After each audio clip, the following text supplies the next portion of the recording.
everybody. So for my card today, I'm using a new stamp set that's being released right away from My Favorite Things called Inspired by Holiday Botanicals. And of course I had to use the poinsettia image. It is just gorgeous. So I stamped it onto some white cardstock with my Memento Tuxedo Black ink, and I die cut the cardstock with one of the MFT Pierced Circle Stacks Dynamics. Let me just pick it up. My go-to dyes for everything lately. Then of course I want to color it in with Copic markers. So one thing I found with an image like this is it's kind of done for you, the work of shading and where to put the darker colors and that kind of stuff. Because of the way the images are made, where all the little tiny dots are, and obviously clustered in different areas, like the image itself is already kind of shaded. So you could even just stamp the image with like a colored ink, like a red ink, and leave as is, or you could emboss it, which would look just gorgeous. I was thinking like embossing this with gold would look fabulous, but for today's card I just wanted to color it, so I'm just messily adding my base color, which is R24. I'm not doing anything fancy just yet, just getting a little bit of the color down just so I've got yeah, my base to blend in a little bit. So I always go with R24, and then I'm going to take my R27 and I'm just going to start adding that in to the spots where I want a little bit of depth, which obviously are all the areas where there's a little bit of texture, the dimension, the little dots for the darker areas, because if you've ever seen like a real poinsettia, you know, the leaves are all curled and there's a lot of texture going on. Although I will say, and I've said it before, I am no expert when it comes to flowers and floral coloring, anything like that. I don't have a clue. I have a black thumb when it comes to gardening. And I don't know a thing about flowers, but I just kind of wing it, and thankfully it's pretty forgiving. And you can always, you know, claim artistic license if you really fudge it up, so. But yeah, I just like to add. Again, I don't get too precise with the middle shade because it's all going to get blended in the end, so it's really forgiving. It's another reason why I love my Copic markers so much, is you can look like you know what you're doing when you really don't. But yeah, I'm just going to get the color down. Now that I got the R27, I'm going to go in with my R29 and just do the same thing.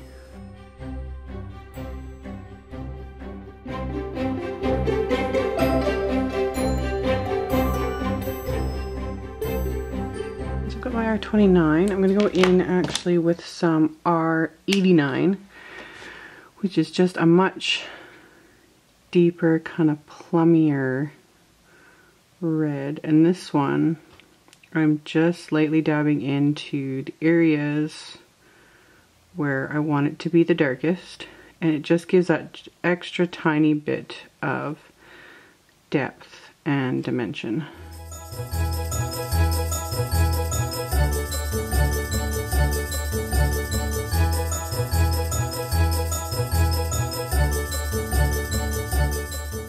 Okay, now that that's done, normally I usually work my way back from the darkest to the lightest, so I'd use R29, 27, etc, etc.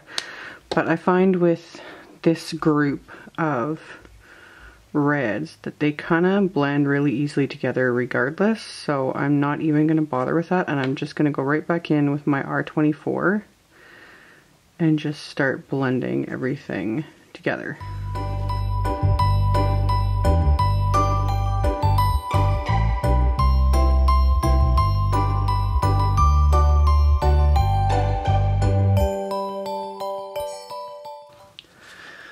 Alrighty, so once that's done, for the center of the flower, I'm just going to dab a little bit of C5. And then just dab in a little bit of C7. So that's it for that.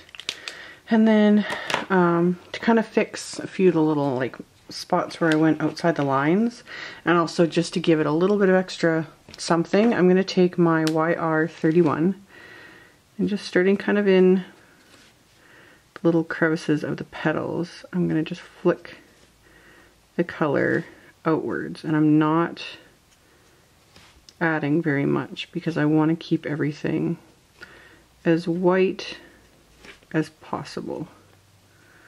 But this just kind of warms it up a little bit, I guess. So a little bit of that, and then to blend it out, I'm just using YR30 and just doing the same thing but pulling the color out a little bit further. And then while I do that, I'm gonna help press some of the red that went over the lines deeper into the cardstock to kind of clean it up a little bit.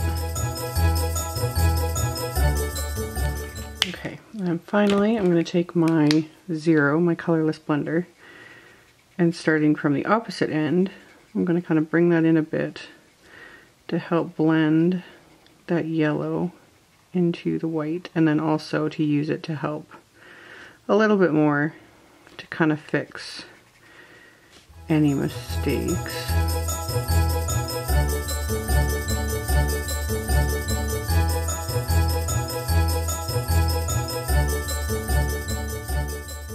Now I really do need to make this quick because somebody just woke up. But once I'm done coloring my image, I've got my white card base.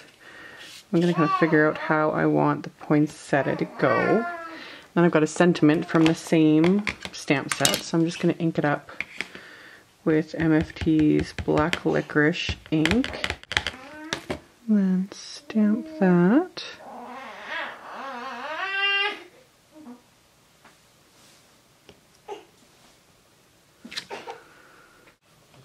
Alrighty, once I've got that stamped, you could either adhere the circle as is if you wanted to keep it really flat and thin for mailing, but me and my love of dimensionals, of course, I wanted to pop it up just a little bit. So, as always, I take, when I'm using larger ones like this, I like to cut them in half and then just place them around the circle. There we go. Okay, so once I've got that, going to adhere circle into place. I've got my card front. And then on the inside of the card, my first instinct was to just stamp the poinsettia, but then I wanted to color it in. And I thought if I did that, knowing my luck, it would seep through and it wouldn't look nice. So then I stamped it again on a separate piece of cardstock, and you could cut that out, but that would be really time consuming cutting out all the petals. So I thought, you know what? I stamped it, colored it, and die cut it with the circle again. And then for that, I'm not going to adhere the entire circle. Just make sure I get enough adhesive on the back of that so that it'll adhere well. Kind of decide how I want it positioned. I think that'll be good. And then just flip her over. And using the card base as my guide, I'm just going to trim off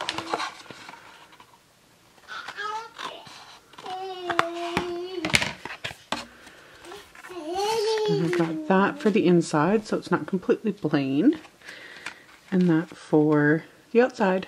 And of course I couldn't leave it as is. I tried, but I couldn't do it. So I've got my Wink of Stella clear pen, and I'm just going to add some shimmer to this image.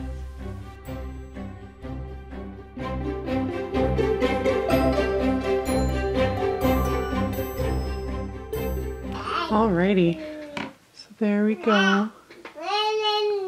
So pretty. And yeah, that is it for today. So as always, there will be a link below to my blog post with links to all the supplies used. Thank you guys so much for watching, and I will see you all next time. Bye!